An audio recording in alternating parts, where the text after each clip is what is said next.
하나님 말씀 함께 읽겠습니다. 에레미야서 29장 11절로 14절 말씀입니다. 11절부터 14절까지 우리 말씀을 함께 읽도록 하겠습니다. 11절입니다. 시작. 너희를 향한 나의 생각을 내가 아나니 평안이요 재앙이 아니니라. 너희에게 미래와 희망을 주는 것이니라.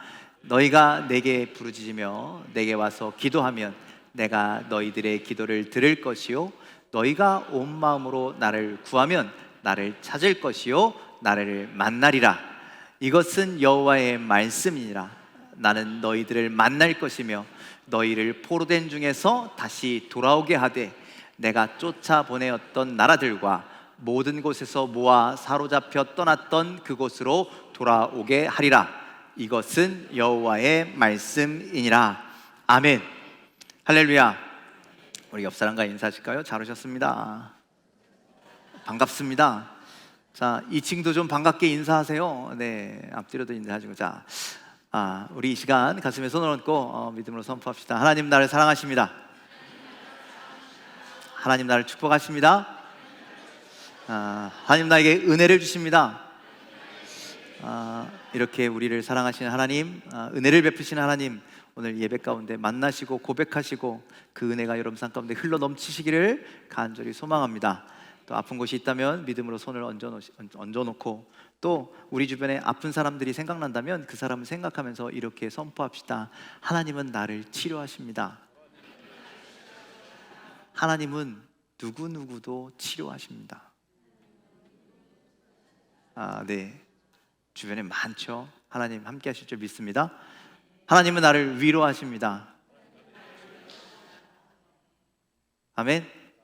하나님 나를 긍휼히 여기십니다. 하나님 나와 함께 하십니다. 모든 순간순간마다 하나님이 우리와 이렇게 함께 하시며 우리에게 놀라운 은혜를 주시는 줄 믿으시길 바랍니다. 그런 삶 되기를 간절히 소망합니다. 여러분들 코로나 다 지났죠? 코로나 다 지났습니까? 안 지났습니까? 다 지났죠. 물론 아직도 코로나 걸렸다, 독감 걸렸다 이런 사람들이 있긴 하지만 여러분들 코로나 지났습니다. 그리고 교회도 우리의 일상도 이제 거의 다 회복이 되었습니다. 교회의 문이 닫혔다가 다시 열리고 성도들이 교회를 잠시 떠났다가 다시 돌아왔습니다. 그럼에도 불구하고 여전히 회복되지 않는 것들이 있습니다. 그것은 예배하는 자들의 태도, 예배하는 자들의 마음, 또 하나님의 말씀을 대하는 우리의 자세, 그리고 하나님께 기도하는 삶, 여러분들이 이런 것들은 아직 온전하게 회복되지 않은 것 같습니다.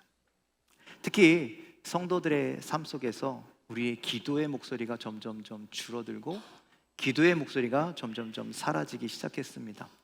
기도를 아예 안 하는 것은 아닌데 기도를 하면 수박 겉핥기식의 기도를 하고 때로는 너무 형식적인 기도에 빠져 있고 그리고 자신의 축복만을 구하는 기도를 합니다. 그러면서 자신들의 삶이 변화되기를, 그러면서 자신들은 축복받기를 그렇게 기도하죠. 은혜를 주시는 하나님은 온데간데 없고 하나님이 주실 축복만 눈 빠지게 기다리는 그러한 기도의 삶이 남았을 뿐이죠. 마치 감나무에서 감이 떨어지기를 기다리는 그런 어리석은 모습처럼 여러분들 우리의 기도가 그런 헛된 기도의 삶을 살아가고 있다라는 말씀이죠. 그런 안타까운 시대. 그래서 마가복음에서 예수님께서 뭐라고 말씀하시냐면 귀신 들린 아이 때문에 찾아온 그 부모에게 제자들이 아무리 해도 이것을 낫게 할 수 없을 때 그때 예수님이 그 아이를 고쳐주시고 나중에 제자들에게 뭐라고 말씀하세요? 기도 외에는 이런 유가 일어날 수 없다라고 말씀합니다. 그러니 능력의 삶, 승리의 삶은 무엇을 통해서 이룰 수 있다고요? 기도를 통해서 이룰 수 있음을 여러분들 꼭 반드시 기억하시길 바랍니다. 그래서 우리의 기도가 변화되기를 기대하면서 또 우리의 기도를 하나님께서 정말 받으실 만한 기도로 우리가 드렸으면 좋겠다라는 소망을 가지면서 여러분들 아시는지 모르겠지만 지난 3주간 여러분들 4월 내내 우리는 기도에 대한 말씀을 나누었습니다. 아셨어요? 모르셨어요? 괜찮습니다. 그런데 간절히 소망하기는 마음속에 그 기도에 대한 말씀들이 조금이라도 남아 좀 마음속에 깊이 새겨져 여러분들의 기도의 삶이 변화되었으면 좋겠습니다. 그래서 기도의 방향이 바뀌었으면 좋겠습니다. 그래서 참된 기도를 드리는 여러분들의 삶이 되기를 간절히 소망합니다. 여러분들의 표정을 보니 지난 3주간 동안 도대체 목사님이 무슨 얘기를 했어? 아무것도 모르는 것 같아. 아시는데 아는 척 안 하는 거죠. 혹시 모를까봐 제가 지난 3주간의 설교를요 짤막하게 설교 전반에 서머리해서 말씀드릴 텐데 다시 한번 그때 기억을 떠올려 보시고 나의 기도는 어떤지 한번 살펴보았으면 좋겠습니다. 자, 4월 첫째 주 설교는 바로 그리스도인들이 하는 가장 큰 실수는 기도하지 않는 것이다라는 말씀을 드렸습니다. 성경은 하나님께서 오랜 시간 동안 아무 말씀도, 인간에게 아무 말씀도, 아무 간섭도, 아무 섭리도 보이시지 않는 때가 있다라는 말씀을 드렸어요. 그때를 흑암의 시간, 흑암의 시대라고 그렇게 말씀을 드렸죠. 하나님께서 그렇게 아무 말씀도 안 하시고 내버려 두시는 이유는 인간들이 잘해서, 인간들이 정말 바르게 살아서, 인간들이 정말 거룩하게 살아서가 아니라는 것이죠. 그것은 그들이 바르게 살지도 않고 믿음대로 살지도 않고 말씀 중심으로 살지도 않으면서 하나님조차 찾지 않기 때문에 하나님이 침묵하시는 겁니다. 하나님이 그들을 내버려 두시는 겁니다. 죄악 가운데, 어둠 가운데. 그 오랜 암흑의 시간, 암흑의 시대를 끝내는 가장 좋은 방법, 가장 빠른 방법, 가장 위대한 방법은 바로 기도라는 말씀을 드렸습니다. 그래서 우리가 작은 기도에도 하나님이라고 한 번만 부르기만 하면, 기도 자리에 나와서 우리가 무릎 꿇기만 해도 하나님은 그 암흑을 깨시고 그 암흑의 시간을 깨시고 우리와 소통하시고 우리와의 관계를 회복하시는 하나님이다라는 말씀을 드렸죠. 그래서 여러분들, 우리가 살아가면서 모든 일에 우리는 기도해야 합니다. 그래서 하루를 시작하면서, 또 직장에 가면서, 학교에 가면서 내게 주어진 삶을 살아갈 때마다, 그래서 오늘 집을 나서기 전 우리는 기도해야 한다라는 말씀을 드렸죠. 그래서 기도로 시작하는 하루는 하나님과 소통하는 하루가 될 것이고, 하나님의 인도하심을 받는 하루가 될 것이고, 하나님의 능력이 내 삶 가운데 나타나는 그런 하루가 될 것입니다. 그러니 여러분들 기도하십시오. 아멘. 이것이 4월 첫째 주 말씀이었어요. 기억나시죠? 네. 둘째 주 말씀은요 뭐였냐면, 기도를 잘 하려고 하지 말고 성숙한 기도를 해야 된다라는 말씀을 드렸어요. 예수님의 비유의 말씀이 있었죠. 바리새인과 그다음에 세리의 기도를 말씀하면서 여러분들, 바리새인의 기도는 어땠습니까? 그들이 능숙한 기도, 그리고 멋진 언어, 그리고 사람들이 부러워할 만한 신앙의 모습들, 이런 것들을 기도에 담아 성전 가운데 서서 두 팔을 높이 들고 소리 높여 하나님 앞에 기도했는데, 그런데 그것은 기도가 아니라 자기 자랑이었다. 그래서 여러분들, 그들은 자기의 능숙한 기도 솜씨를 자랑하는 것이고, 그들은 남보다 잘 아는 성경의 지식을 자랑하는 것이고, 그리고 11조와 금식과 기도를 자랑한 것에 불과하였다라는 거예요. 예수님이 그렇게 말씀하셨어요. 예수님은 그런 바리새인들의 기도보다 저 성전 구석에서 하나님을 제대로 쳐다보지도 못하고 눈물을 흘리며 기도하는 세리의 기도에 주목하셨죠. 자신을 죄인이라고 부르고 자신의 죄를 고백하며, 하나님, 이런 나도 용서해달라고, 이런 나도 하나님 자녀 삼아달라고, 그렇게 자신의 부족함, 자신의 어리석음, 자신의 죄를 고백하던 그 세리의 기도가 하나님은 바른 기도이고 하나님이 받으실 만한 기도라라고 그렇게 말씀하셨습니다. 그래서 우리의 기도는 기도를 잘하는 멋진 기도, 능숙한 기도, 거룩해 보이는 그런 언어들, 시간, 이런 것들이 아니라 우리의 죄를 고백하고 우리의 삶을 고백하고 나의 연약함을 하나님 앞에 고백하여 하나님께서 그래, 괜찮아, 내 앞에 와도 돼. 그래, 괜찮아. 너는 내 자녀야 라는 그런 의로움을 회복하는, 하나님과의 관계가 회복하는 기도가 되어야 합니다. 그것이 바른 기도이고 그것이 성숙한 기도다라고 말씀드렸습니다. 그러니 여러분들, 기도 잘한다? 기도 잘하는데 그게 아니라 우리가 하나님 앞에 하나님이 받으실 만한 성숙한 기도를 드리는 우리가 되자고 그렇게 말씀을 드렸습니다. 둘째 주 말씀도 기억나시죠? 이제 네, 조금씩 끄덕끄덕거리시는 것 같아요. 그렇다면 지난주 말씀은 어떠세요? 기억나십니까? 지난주 말씀은 얼만큼 기도해야 합니까? 라는 질문에 우리는 사랑하는 만큼, 관심이 있는 만큼 우리는 기도한다라고 그렇게 말씀을 드렸죠. 기도 자주 한다고 그 횟수를 자랑하고, 기도 오래 한다고 기도의 시간을 자랑할 것이 아니라, 기도는 내가 얼마나 하나님을 사랑하는가에 따라서, 내가 얼마나 하나님께 관심을 갖는가에 따라서 자동적으로 우리가 기도하게 된다라는 것이죠.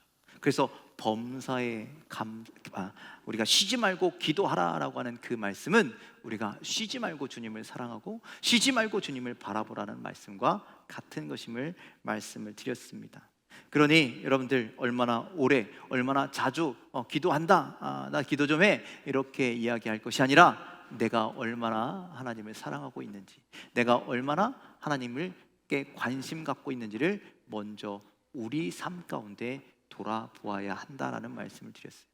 예를 들어서 사랑하는 자녀에게 부모가 기도하는데 그 부모의 기도는, 자녀를 향한 기도는 해도 부족하고 해도 모자란 기도, 그래서 더 하고 싶고 더 하고 싶은 그런 것처럼, 우리가 하나님을 사랑한다면, 우리가 하나님을 그렇게 진심으로 사랑한다면, 우리의 기도는 해도 모자랄 겁니다. 하지 말라고 해도 더 하게 될 것입니다. 그러니 하나님을 사랑하십시오. 하나님께 관심을 가지십시오. 또 하나님께서 이 땅 가운데 세우신 교회를 사랑하고 교회에 관심을 갖고, 또 이 땅을 함께 살아갈 우리 이웃들, 형제 자매들을 사랑하고 관심을 가져서 그들을 향해서 기도할 수 있는, 쉬지 말고 기도할 수 있는 우리들 되기를 간절히 소망합니다. 그렇게 말씀을 나누었습니다. 이 말씀들이 여러분들 마음 가운데 새겨져서 우리의 기도의 태도가 조금씩 변화되기를 간절히 소망합니다. 자, 오늘 마지막으로 하나님의 말씀을 들었으면 좋겠습니다. 기도에 대한 하나님의 말씀은 이렇습니다. 자, 11절에 있는 말씀 함께 읽도록 하겠습니다. 시작.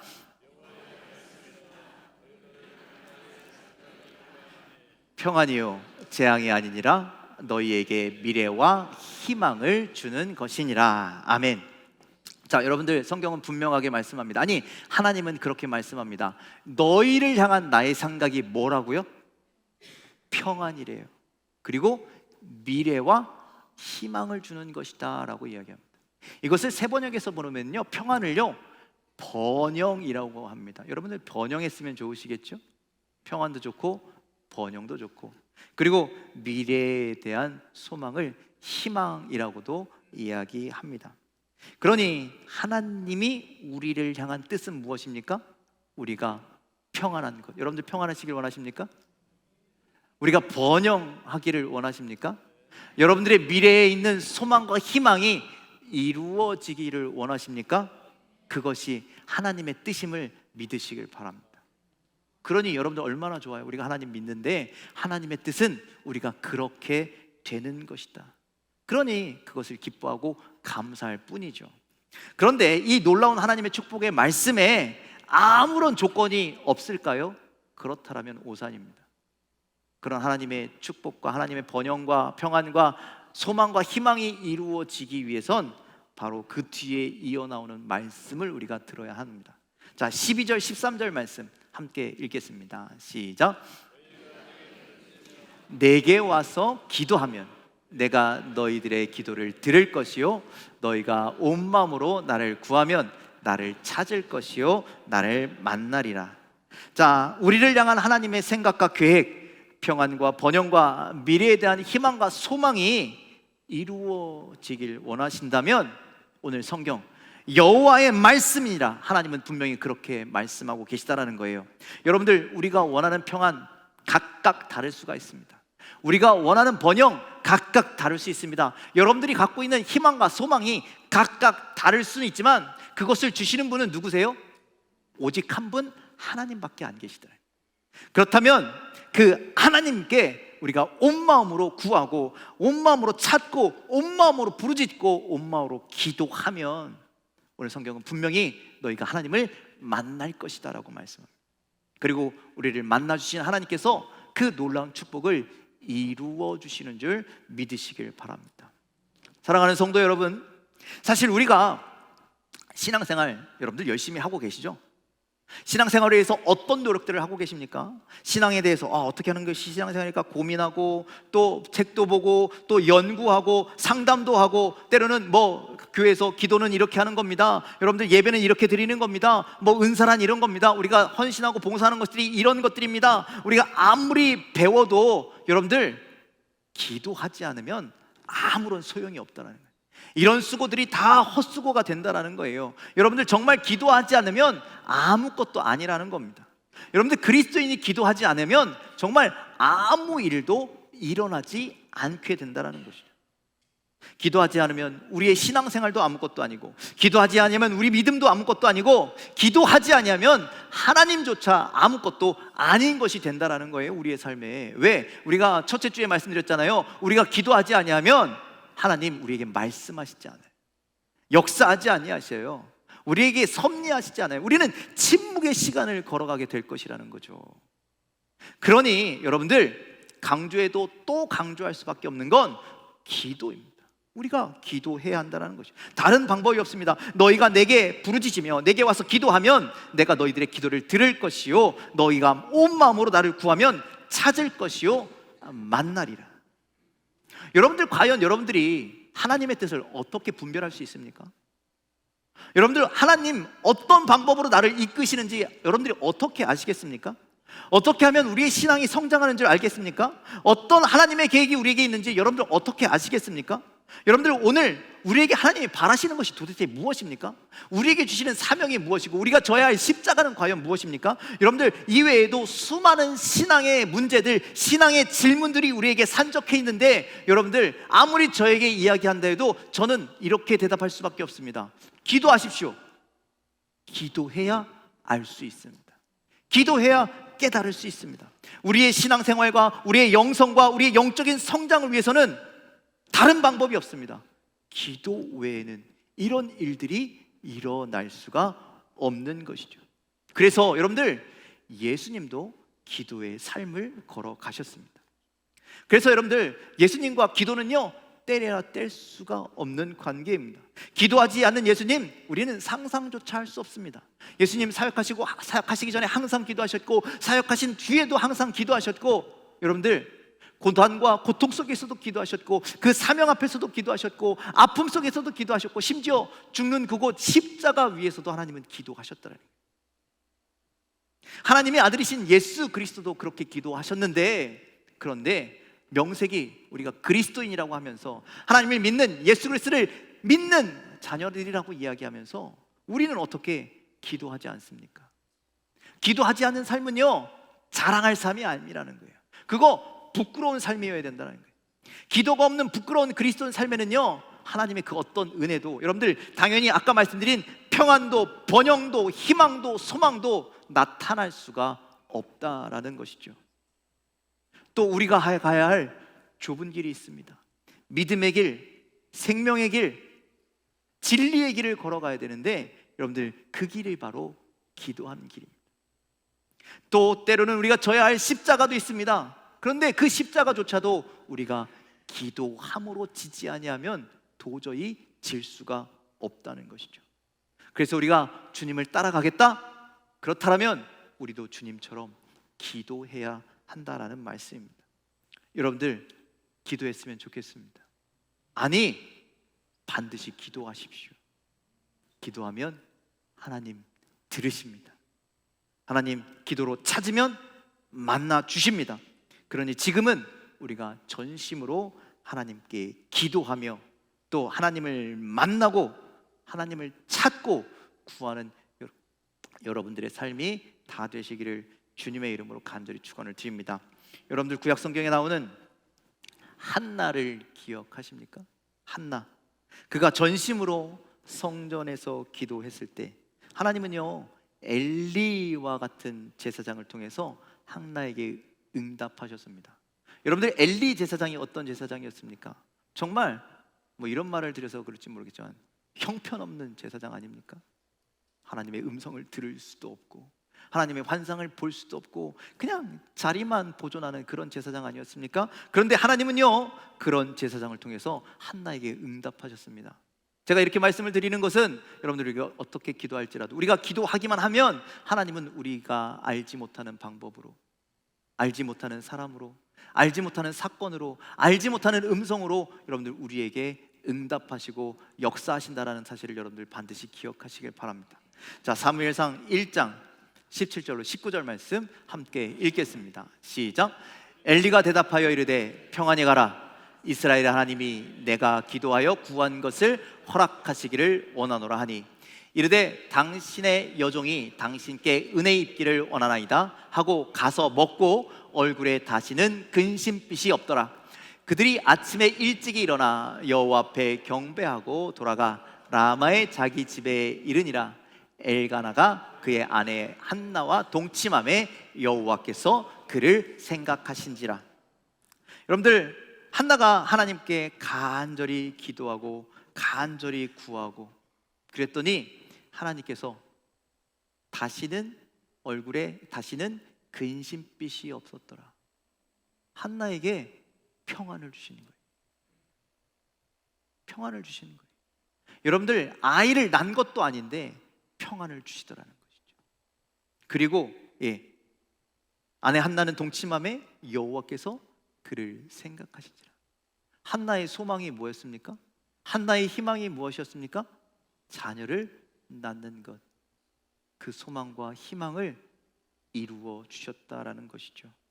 그러니 우리가 한나처럼 간절히 기도로 하나님을 찾고 우리의 간절한 기도를 하나님께서 들으심으로 우리 삶에 주어질 평안과 우리의 삶에 주어질 변현과 우리의 미래에 주실 희망과 소망을 여러분들 삶 가운데 맛보아 알 수 있는 놀라운 축복이 기도하는 여러분들 삶 가운데 가득하기를 주님의 이름으로 간절히 축원을 드립니다. 여러분들 그리스도인이 기도하지 않으면 아무것도 아닙니다. 아무 일도 일어나지 않습니다.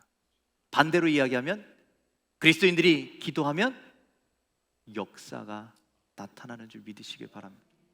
문제가 해결되는 줄 믿습니다. 여러분들 책 중에 그런 게 있어요. 기도가 답이다. 우리 인생의 기도가 답입니다. 하나님께 기도하시고 그 인생의 답을 얻는 여러분들의 삶이 다 되시기를 간절히 소망합니다. 자, 우리가 그동안 말씀을 나누며 말씀을 고백하며 찬양하며 이 모든 것을 정리하면 그렇습니다. 여러분들 오늘 집을 나서기 전에 여러분들 기도하셨습니까?